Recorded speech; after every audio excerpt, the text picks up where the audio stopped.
So you can see now I'm just putting some static grass around,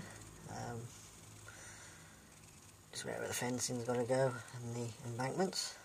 Using more beige than anything else, and it gives you a dead grass, dead summery grass look. Just put some more on. I will be filling the gaps up with this hecky grass flock. It's quite good stuff. You can see it around on the embankments. I'll just pick that up. There we go.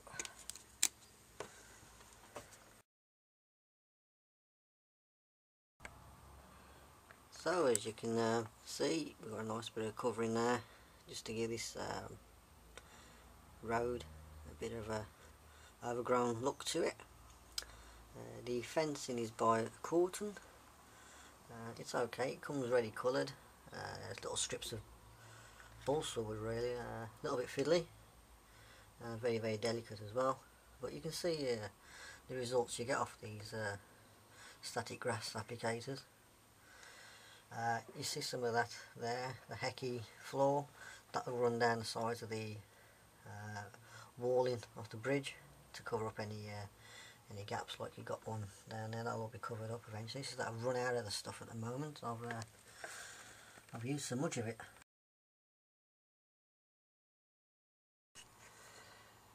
So as we look round, you can see the hecky floor all over the fencing.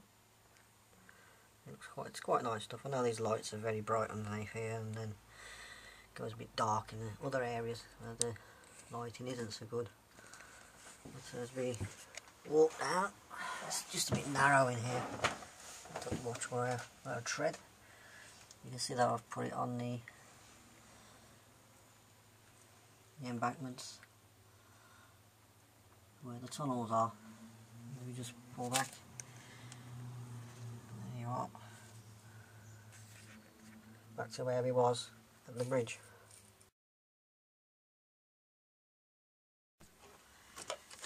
So if we just put a bit more static grass just down the sides.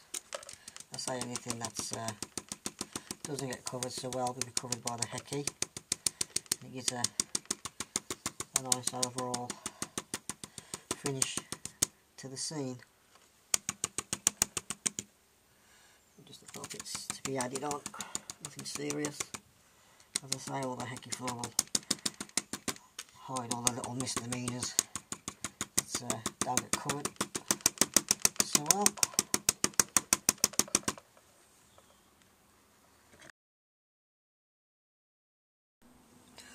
So all your loose grass can be collected up or just hoovered off. It's up to yourself really what you want to do. But I normally get my little hoover and I'll just hoover up the bits. There's still a lot more of this hecky to go on. As I say, I've run out of it, so I've got to order some more of that, and that will get this whole area here finished. And then there's some trees to go on at the back, so we'll be putting trees just in front of the painted trees to add a lot more depth.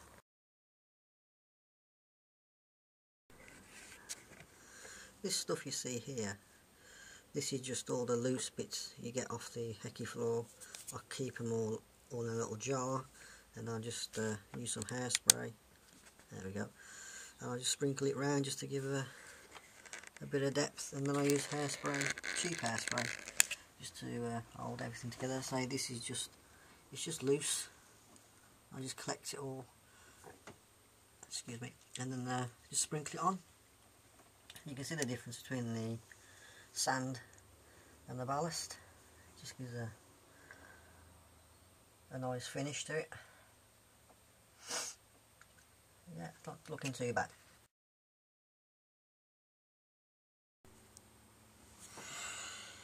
Yeah, so as you can see, this part of the layout of Amberton is just called Knob End Junction. Eventually at the top of the this section will be the station and very small village of Knob End, and it'll have a good yard and a level crossing, and progress on that will start once all this section here is complete. Hopefully should have all this done within the next few weeks. I think probably early May. I reckon I'll get all this finished. Here I'm going to have all the point rodding and that all to go in, and that'll give more detail to this part of the layout.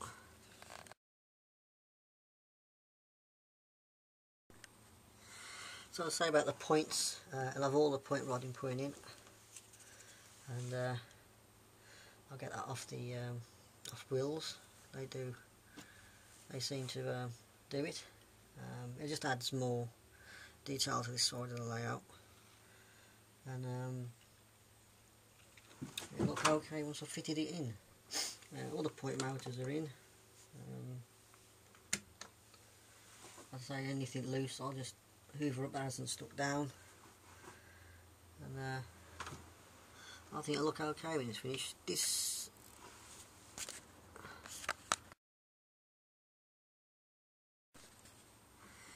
fencing you see here is the cheap flexible fencing you get from Pico.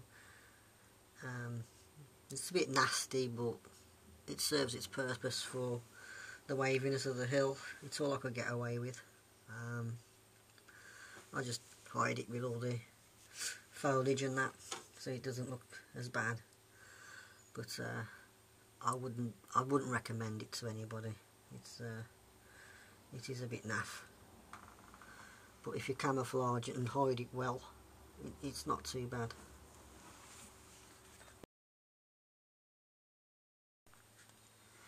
As we're getting back to the points, I've got to clean them all up. There's a lot of loose ballast on them, and obviously static grass and bits of foliage that's fell in, so it all needs a good hoover. I say the point rodding will go in, and then I'll weather it all, and then clean it, and then we get some trains running on it. And as I say about the top end of the this section, although I'm feeling a bit, my voice sounds a bit weird, I'm very cramped up in here. It's only about 3 foot wide, if that, and this section is 18 inches wide, so there's not a lot of room in here.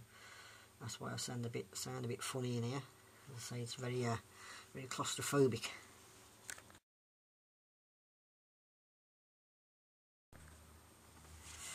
Going back to, it's not a lot of room in here.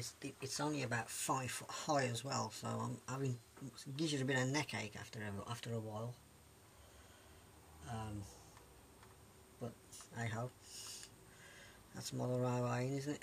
Sometimes you have to work in confined and claustrophobic places if you want to lay out. I mean, this is taking it to the extreme, I suppose, for an extension part of what I've already got. But just have to keep persevering with it, and I keep bashing my head off the lights. Plus I've had to pack some of these beams up as well, so I don't keep knocking myself out.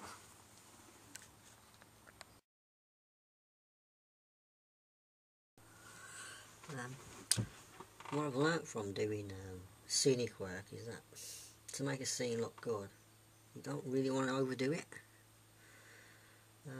By all means, you need the grass to be seen and obviously the foliage, but you don't want to just go overboard and just shove loads on. You need to space it out to give an impression that, you know, this is how you see it. You just don't want to keep bombarding it and then overdoing it, because if you overdo it, it's just like a painting. If you overdo it, you can turn a masterpiece into a complete mess. So I always try and find a balance between what looks good and what I think can look overdone. So I try and find that balance.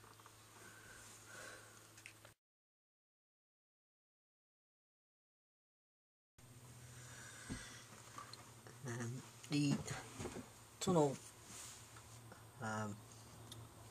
from Gauge Master and this part here is just scratch built just to make it look a bit bigger than what it actually is.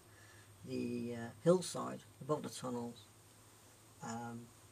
was built in 3 sections. If you just saw the last few videos I've done, or last video I've done, it's actually made in sections.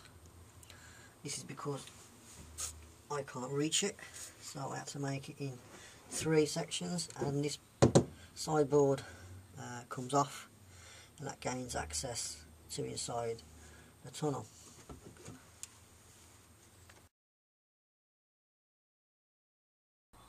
Right, what I use for this road scene here, I've used shed roof felt to replicate the road.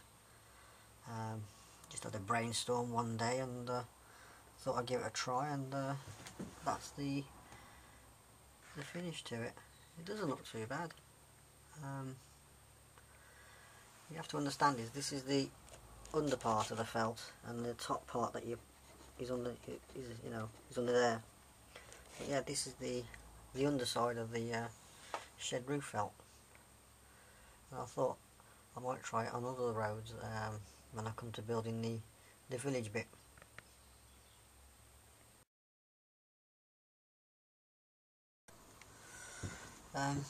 Right, so over the next coming months, there's still a lot more detail to go in, like signals, point rodding, any other thing I can think of, figures. I said I'll be putting over the next few months, and I'll do videos of that as and when I can. Not much else to say really, so I think for now we'll leave it as that, and I'll upload more videos as the progress goes on. So cheerio, and bye for now.